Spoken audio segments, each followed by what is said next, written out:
All right, hey everybody, this is Ham Solo K0FYR, and this video that is going to play is actually from March the 15th. And so, my apologies for taking this long to edit. There was so much video, it was very hard to reconcile with the amount of time that I had. And so, this is the long-awaited Earth Moon Earth test in preparation for our Earth Venus Earth event next week. And so let's see what goes on. All right, at the gate for the Deep Space Exploration Society's Plissner Radio Telescope, this is what it looks like on Saturday when we're going to do the Earth Moon Earth test in preparation for the Earth Venus Earth event next weekend. And so this is what it looks like on Saturday, and this is what it looked like the day before. All right, I'm on right to side. Look at this. You barely see. Look at this wind. It's unbelievable. It's all sand. So I need to get out now and get that block fixed. First attempt.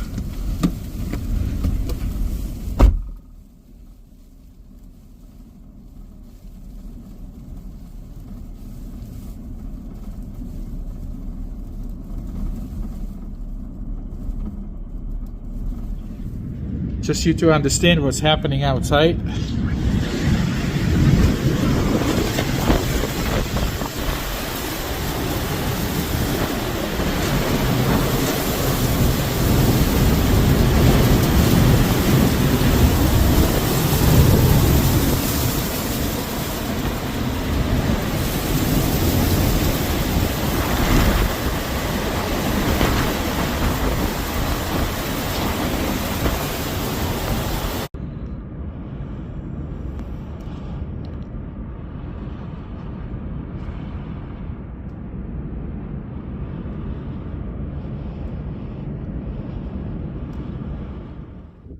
All right, morning everybody. Ham Solo here, Kilo Zero Foxtrot Yankee Romeo, here at the Plissner Radio Telescope Deep Space Exploration Society site.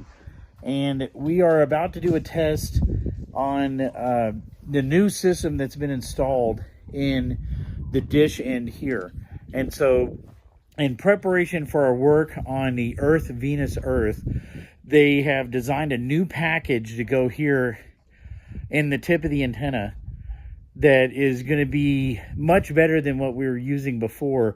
And they've actually swapped out feed lines here in the dish as well. Run fiber optic cable now, so we can see a lot more sensors and so forth that are going on, what's exactly happening with the package here in the end of the dish. And so this is the test of the system, and we're going to be doing some signals off the moon, but to test the whole new package that has been designed and installed since last year when we did the last Earth Moon Earth event. And all of this is in preparation for our very first Earth Venus Earth deal that's going to be happening next weekend. And so let's check it out.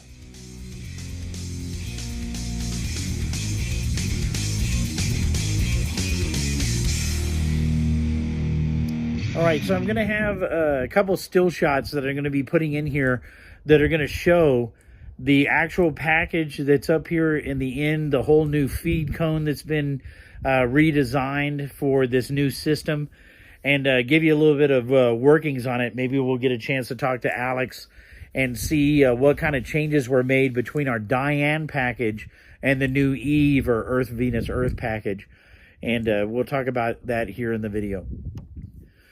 Right now, what is going to happen is Alex is going to, climb up the scaffolding. He's got his rig expert, and he's going to test the SWR on it. We've been getting much better receive signals than we were before with the previous setup and the Diane package and the old feed line. And so now we're hearing beacons in a lot of different places that we weren't able to pick up before. And so already we see a vast improvement with the receive quality. And this is going to be the first transmit test of the system now that everything is in place.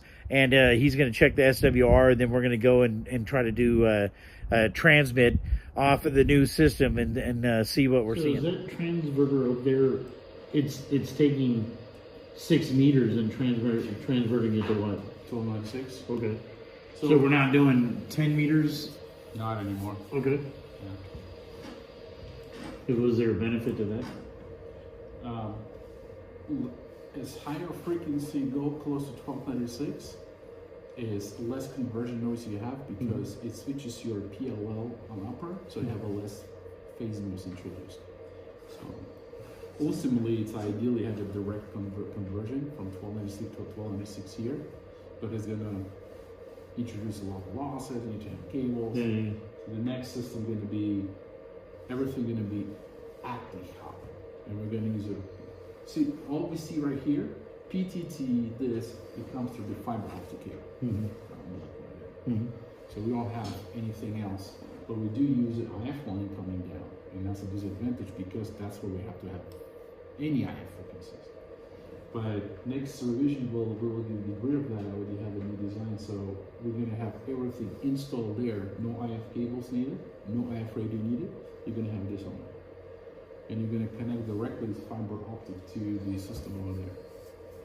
So right now we want to make sure we are at 1296. Is this a dipole here? It's called Vivaldi antenna. This is antenna operates from 700 megahertz to 26 gigahertz. And that's mathematically, it's higher frequencies, is more closer to the peak point. This is the perfect, so you can verify linear polarization. This is horizontal, this is vertical. The antenna is a CPL, so it's right-hand polarization, so that means it's gonna receive signal either way.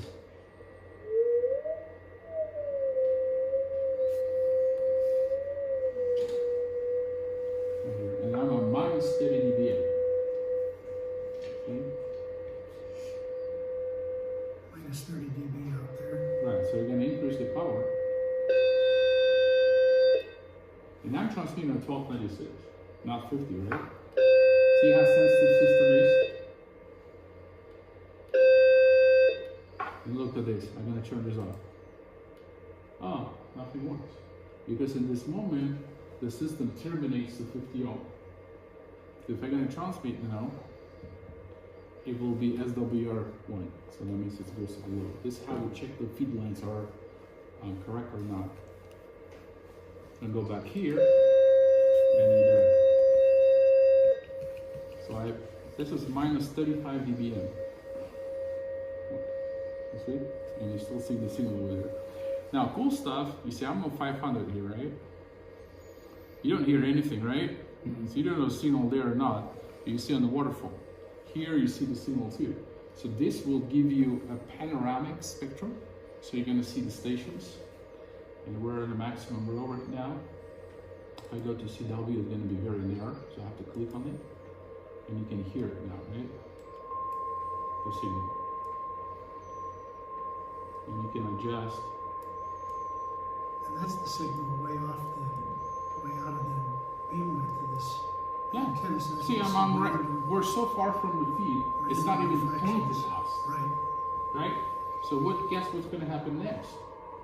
See, now we have both receivers. We can just adjust the dropper range. That's perfect. So now you see clearly the CW signal over there, right? And we're looking at 5485 to 5515, which is equivalent of 1296 obviously. Warning, high temperature. Please cool down the system. And it's going to continuously tell you, and the system going to be off until you reset it. Sorry, that was loud. Unexpected. And then I'll do the other one. Warning, high SWR. Stop transmitting immediately. Warning, high temperature. Please cool down the system. Warning, high DC current. Please stop transmitting immediately. Warning, Low DC voltage. Please check the system. So if any of these trigger, the system goes in fault mode. You can actually hear because I put the piezo system in there. I just am curious. I'm gonna turn it on right now. Can we hear it from outside? Okay, as far as testing so far, so Alex went up there and checked the SWR. He was getting a 1-to-1 or 1 to 1.1. And right now, what they're doing is we spun the dish all the way around from about 315 back to 0. And then they're gonna stow it or put it into a bird bath 90-degree position, and then rotate it all the way back to 315, which is the stow angle.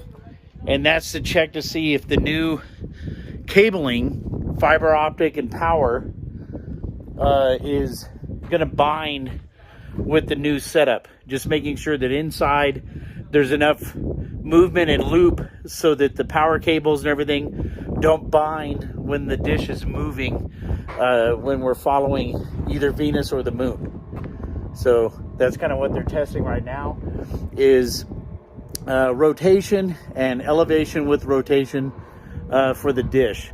And so now it's going into the 90-degree up bird bath position, and then they're going to spin it back around from 0 to 315. And basically this is all from changes that were made over the last, like I said, probably month or so, when they've done all the rewiring.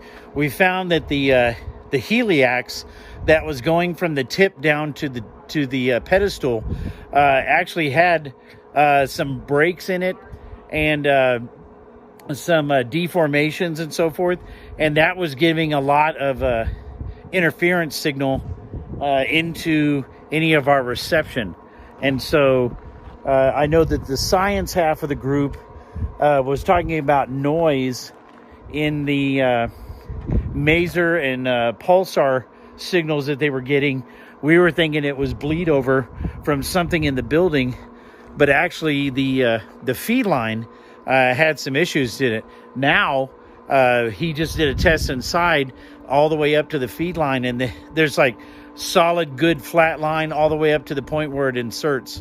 And so it seems to have solved that issue with any errant noise.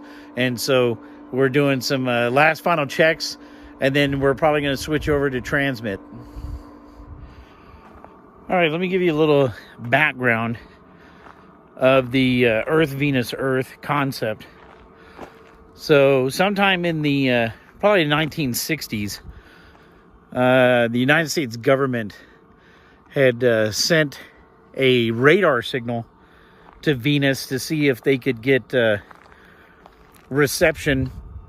And I think it was in anticipation of doing some of our satellite work like Voyager 1.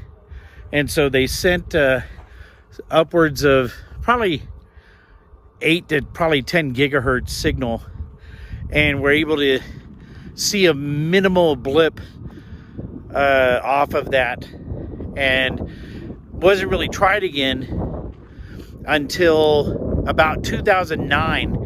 AMSAT DL in Bochum or Bochum, Germany, I don't know how to pronounce it, they were getting ready to build a Mars satellite, and they tried again to do Earth, Venus, Earth, because they were going to run probably control signals to go to that satellite that was going to go to Mars. And so AMSAT DL sent a 6,000 watt signal on 13 centimeters, which is about 2.4 gigahertz, to Venus, and they received the return about 5 minutes later, but it was buried in the noise. It was about 8 to 10 decibels below the noise floor, and they saw it as a little blip on their signal. They had some background noise too that they attributed to wireless LAN that was in wherever they were doing their testing. And so they were saying that they would like to try it at a lower frequency, but there really wasn't I think another test that was done. And so this is going to be a test next weekend that's going to be on 23 centimeters or 1296 megahertz.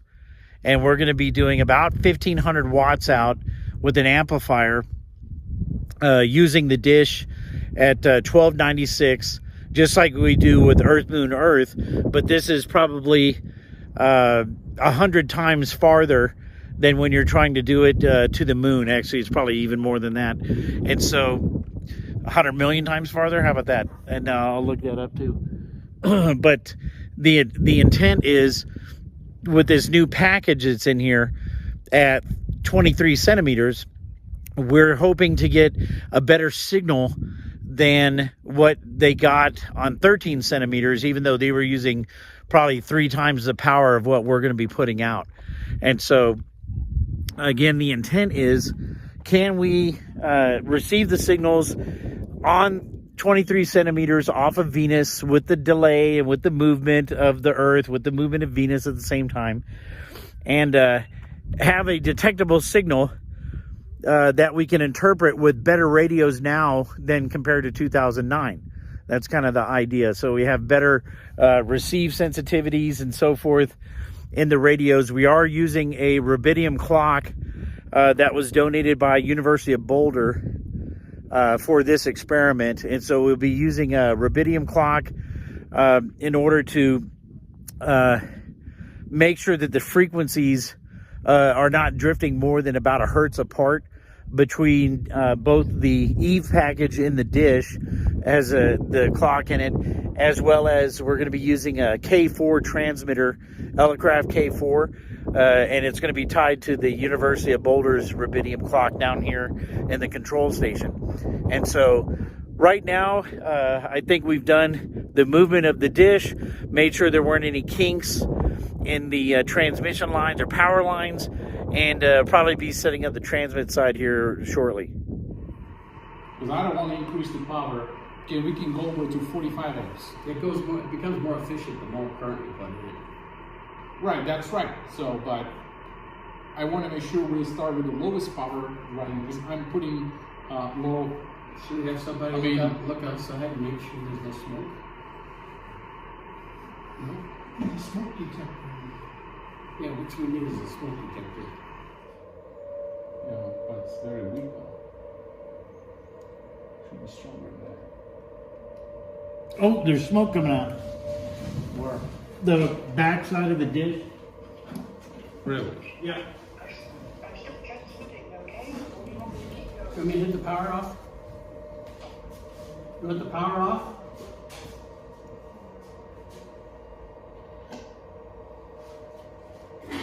We got a smoke problem here. Sure. You bet. Okay, bye-bye. 200 watts you can hear a lot.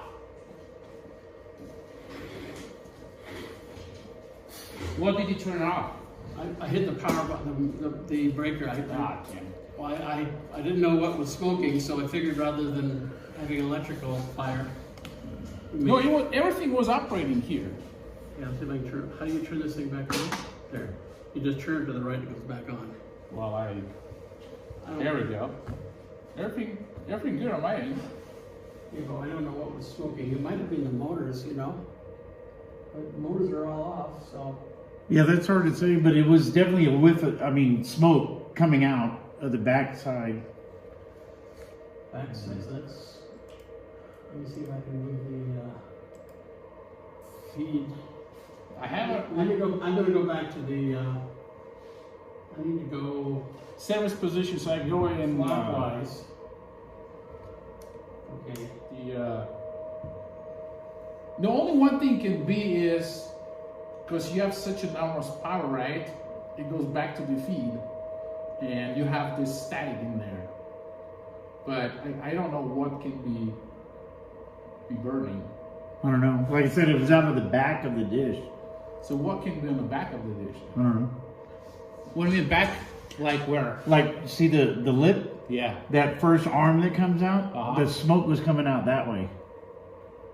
Like almost where that V of the arm is pointing. That's where the feed point is, eh? No. We're talking about the. Because we can't see. No, the- No, you can't see that. Yeah, I wonder if that's the. Well, I'll go there. Okay, And we just need to turn the 240s back on so I can see that the everything. 240's on. No, I flipped. Oh, you flipped the breakers on? Yeah. Yeah. Yeah, I want to make sure everything is functional so I can go in there. The receive, maybe the preamplifier died, as I would suspect. I'm curious, what was that black smoke of that? Yeah, I don't know. Well, again, I mean, if we were facing the tower, could reflected power from the tower do that? Possibly. And that's one of the conclusions because, if that happened, I'm not worried about it. Yeah. Because I told everyone the safety rule antenna shouldn't be pointed at any metal objects. Right. I mean, scaffold, house, and also another thing, when we're pointed to platform, Dave, we're hitting all of that. Yeah. We'll have multiple redirections. That also possibly what caused the preamplifier to that. Yeah. Possibly. So the best way is to test it with no objects because you can play with this amount of power. It's dangerous. Sure. It's anyway dangerous. It's something never done here. I don't know any other stations in amateur radio world around the world that does this power on this frequency range. So it's something that you have to be very careful about and be learning things. So that could be one of the things. And it would be very sad to learn that because of that, you just burn the amplifier that cost preamp that cost €350, which is about 400 bucks. Yeah. So this is kind of the end of the testing video. We did burn out a preamplifier, and we unfortunately have to get that replaced. Again, the Earth, Venus, Earth actual transmissions will occur next weekend. And so we're going to try to get all that fixed up before we go into doing the Earth, Venus, Earth. And so stay tuned. We're pretty sure that maybe it was the excessive power hitting the scaffolding and bouncing back onto the dish in the back is where the smoke came from. We didn't see it again, and so we're trying to not transmit towards the tower so we don't get the same thing happening. But all of that will occur after we replace that preamp and go into next week as far as the event. And so stay tuned. More to come on our Earth, Venus, Earth test. And this is Ham Solo K0FYR 73.